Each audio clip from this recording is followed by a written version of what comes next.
Wood turners often need to bore holes into wood while it's mounted on the lathe. It's a good way to make sure the holes remain centered in the workpiece.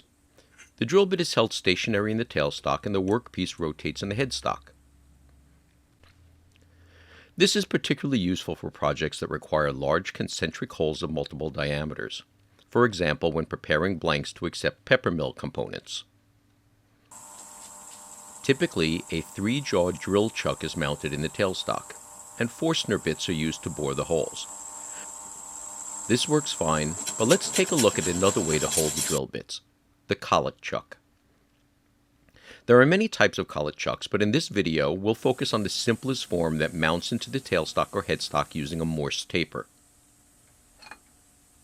Collets make for a very compact and rigid setup because the tailstock is much closer to the headstock. Collets are inexpensive and available to fit many drill diameters.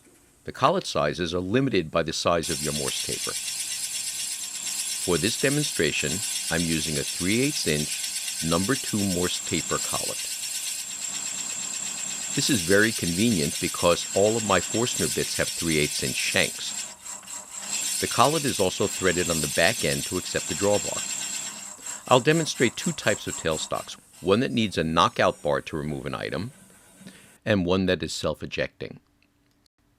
In either case, the collet is inserted into the tailstock's quill and the drill bit is slipped into the collet opening. One way to tighten the collet is, with the lathe turned off, simply advance the drill bit into the work. This presses the collet into the tailstock taper, increasing its grip on the drill bit. When you power on the lathe, if the bit turns at all, it usually stops as soon as you start cutting.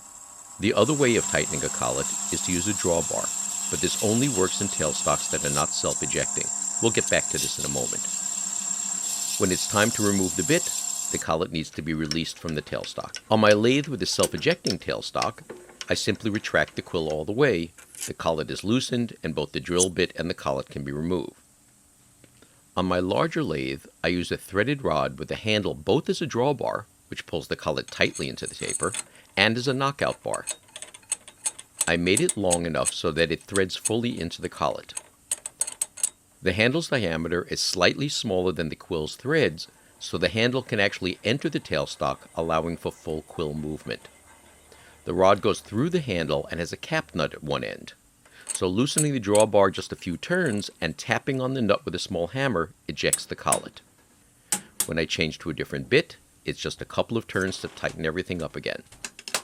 If you've ever tried to frantically tighten a drill bit that's been slipping in a 3-jaw chuck, or were spooked by a chuck that became loose in its taper, especially when withdrawing the bit from the workpiece as it binds on some chips, you might consider using a collet, especially when used with a drawbar. Oh, and wherever possible, remember to stop the lathe before withdrawing the bit. The collet is a simple device, and it makes for a very secure and a safer method for boring holes.